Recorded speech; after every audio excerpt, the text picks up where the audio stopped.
Hi കൂട്ടുകാരെ, എല്ലാവരും സുഖമായിരിക്കാമെന്ന് വിചാരിക്കുന്നു. ഇന്ന് ഞാൻ ഒരു പഴം വെച്ചിട്ടുള്ള ഒരു സ്വീറ്റ് റെസിപ്പി ആയിട്ടാണ് വന്നിരിക്കണേ. നമ്മുടെ കുട്ടികൾക്കൊക്കെ കൊടുക്കാൻ പറ്റുന്ന നല്ല ഹെൽത്തി ആയിട്ടുള്ള ഒരു റെസിപ്പിയാണ്. ഇതിന് ഞാൻ നല്ല പഴുത്ത പഴമാണ് ഒരെണ്ണമാണ് എടുത്തിരിക്കുന്നത് കേട്ടോ. ഇത് നന്നായിട്ട് ഞാൻ കട്ട് ചെയ്ത് എടുത്തിട്ടുണ്ട്. ചെറിയ പീസുകളായിട്ട് കട്ട് ചെയ്തെടുക്കുക. ഇതൊരു മിക്സിയുടെ ജാറിലേക്ക് ഇട്ട് കൊടുത്തിട്ടുണ്ട്. ഇനി ഇത് ഞാൻ എടുത്തിരിക്കുന്നത് ഒരു ബ്രെഡാണ് കേട്ടോ. അത് ചെറിയ ചെറിയ കഷ്ണങ്ങളായിട്ട് നമ്മൾ മുറിച്ചിട്ട് ഇതിലേക്ക് ഇട്ട് കൊടുക്കുക. ഇതിപ്പോൾ ഞാൻ എടുത്തിരിക്കുന്നത് വീറ്റിൻ്റെ ബ്രെഡാണ് കേട്ടോ. ഇനിയിപ്പോൾ നമ്മളിത് നന്നായിട്ട് ബ്ലെൻഡ് ചെയ്തിട്ട് എടുക്കുക. നന്നായിട്ട് അരച്ചെടുക്കണം കേട്ടോ. കട്ടകളൊന്നുമില്ലാതെ നല്ല സ്മൂത്തായിട്ട് അരച്ചെടുക്കുക. ഇത് ഞാൻ എന്നിട്ട് ഒരു പാത്രത്തിലേക്ക് മാറ്റി കൊടുക്കുന്നുണ്ട് കേട്ടോ. ഇത് വെള്ളമൊന്നും ചേർക്കാതെയാണ് കേട്ടോ അരച്ചെടുത്തിരിക്കുന്നത്.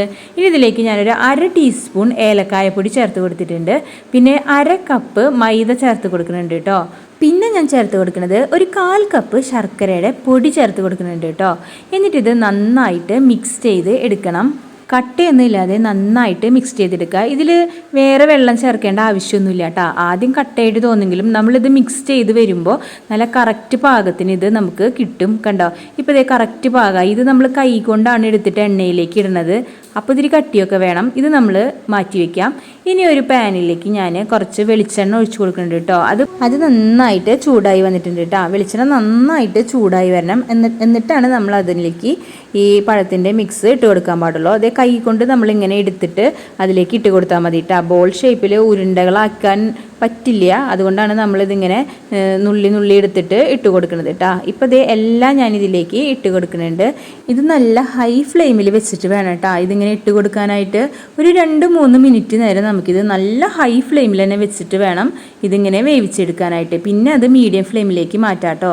പിന്നെ എൻ്റെ കൂട്ടുകാർ സബ്സ്ക്രൈബ് ചെയ്യാതെയാണ് വീഡിയോ കാണുന്നതെങ്കിൽ എല്ലാവരും ഒന്ന് സബ്സ്ക്രൈബ് ചെയ്യുക, ലൈക്ക് ചെയ്യാനും കമൻറ്റ് ചെയ്യാനും മറക്കരുത് കേട്ടോ.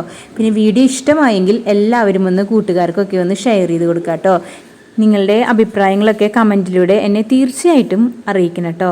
ഇപ്പോൾ ഇതൊരു 3 മിനിറ്റ് കഴിയുമ്പോൾ നമ്മൾക്കിത് ഒരു ഭാഗം ഫ്രൈ ആയിട്ട് വന്നിട്ടുണ്ടാവും കേട്ടോ. നല്ല ഗോൾഡൻ ബ്രൗൺ കളറായിട്ട് വന്നിട്ടുണ്ട്. ഇത് നമുക്ക് ജസ്റ്റ് ഇങ്ങനെ ഒന്ന് തിരിച്ചിട്ട് കൊടുക്കാം കേട്ടോ. എല്ലാം നമുക്കിതിങ്ങനെ തിരിച്ചിട്ട് കൊടുക്കണം. ഇത് നമ്മുടെ പിള്ളേരുടെ സ്നാക്സ് ബോക്സിലൊക്കെ വെച്ച് കൊടുക്കാം കേട്ടോ. പിന്നെ അവർ സ്കൂളൊക്കെ വിട്ട് വരുമ്പോൾ കൊടുക്കാൻ പറ്റുന്ന ഒരു ഹെൽത്തി ആയിട്ടുള്ള ഒരു റെസിപ്പിയാണ് കേട്ടോ അത്. അപ്പോൾ പഴം വെച്ചിട്ട് ചെയ്യണതുകൊണ്ട് അവർക്ക് നല്ല ഇഷ്ടമാവും. ഇത് നല്ല ടേസ്റ്റും ഉണ്ട് കേട്ടോ പഴം വെച്ചിട്ട് ചെയ്യണം. കാരണം ഇതിപ്പോൾ നേന്ത്രപ്പഴമാണ് ഞാൻ എടുത്തിരിക്കുന്നത്. പക്ഷേ ഇത് ചെറുപഴം വെച്ചിട്ട് നമുക്ക് ചെയ്തെടുക്കാം കേട്ടോ. ഇപ്പോൾ ഇത് എല്ലാം നന്നായിട്ട് ഇങ്ങനെ ഫ്രൈ ആയി വരുന്നുണ്ട്. അതിലൊരു പത പോലെ വരുന്നില്ലേ വെളിച്ചെണ്ണയിൽ, ആ പത ഇങ്ങനെ ഇല്ലാതെയാവും. അപ്പോൾ ഇത് നമുക്ക് ഉള്ളൊക്കെ നന്നായിട്ട് വെന്തിട്ടുണ്ട് എന്ന് മനസ്സിലാക്കാൻ പറ്റും കേട്ടോ. ഇപ്പോൾ ഇത് എല്ലാം നന്നായിട്ട് വെന്ത് വന്നിട്ടുണ്ട്. ഇപ്പോൾ ഞാനിത് വെളിച്ചെണ്ണയിൽ നിന്നും വറുത്ത് കോരുകയാണ് കേട്ടോ. ഒരു അരിപ്പ കയ്യിലേക്ക് ഞാനിത് മാറ്റി കൊടുക്കുന്നുണ്ട്. അരിപ്പ കയ്യിലേക്ക് തന്നെ ഇടണം കേട്ടോ. എന്നാൽ ഇതിൽ വെളിച്ചെണ്ണയൊക്കെ നന്നായിട്ട് വാർന്നു പോവുള്ളൂ. അല്ലെങ്കിൽ ഒരു പ്ലേറ്റിലേക്ക് നമ്മുടെ ഒരു പേപ്പർ വെച്ചിട്ട് ഈ സ്നാക്സ് എല്ലാം നിരത്തി കൊടുക്കാം കേട്ടോ. അപ്പോൾ അതിലെ എണ്ണയെല്ലാം നന്നായിട്ട് വാർന്നു പോക്കോളും. ഇപ്പോൾ ഞാൻ അടുത്ത ബാച്ച് ഇതിലേക്ക് ഇട്ട് കൊടുക്കുന്നുണ്ട് കേട്ടോ. കൈ ഇടുമ്പോൾ ശ്രദ്ധിക്കുക, വെളിച്ചെണ്ണയിലേക്ക് ചിലപ്പോൾ അത് പൊട്ടിത്തെറിക്കാനായിട്ട് ചാൻസ് ഉണ്ട്. അപ്പോൾ ഒന്ന് കൈ ഉയരത്തിൽ വെച്ചിട്ട് ഇട്ട് കൊടുക്കാൻ ശ്രദ്ധിക്കുക കേട്ടോ. ഇപ്പം നല്ല മഴയല്ലേ, പിള്ളേർ സ്കൂൾ വിട്ട് വരുമ്പോൾ ചായയുടെ കൂടെയൊക്കെ ഇത് കൊടുക്കാനായിട്ട് നല്ല അടിപൊളി ടേസ്റ്റാണ് കേട്ടോ. അവർക്ക് നല്ല ഇഷ്ടമാവും. ഇത് കണ്ടാൽ നല്ല സോഫ്റ്റാണ് കേട്ടോ. ഇങ്ങനെ ഞെക്കുമ്പോൾ ഞെങ്ങി പോകുന്നുണ്ട്. നല്ല സോഫ്റ്റുള്ളൊരു സ്നാക്സാണ് കേട്ടോ. ബേക്കറി പലഹാരങ്ങളെക്കാൾ നല്ലത് ഇതുപോലെ നമുക്ക് പിള്ളേർക്ക് വീട്ടിലുണ്ടാക്കി കൊടുക്കുകയാണ്. അതാണ് നല്ലത് കേട്ടോ. ഇത് നമുക്ക് പൊട്ടിച്ചോക്കാം. അയ്യോ ഭയങ്കര ചൂടാണ് കേട്ടോ. അതാണ് കൈ ഇങ്ങനെ കുടയണത് കേട്ടോ.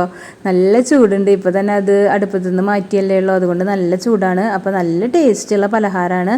നമ്മുടെ മക്കൾക്കൊക്കെ ഇത് ഉണ്ടാക്കി കൊടുക്കുക. അപ്പോൾ വീഡിയോ കണ്ട എല്ലാവർക്കും നന്ദി. മറ്റൊരു വീഡിയോയിലൂടെ വീണ്ടും കാണാം. ബൈ.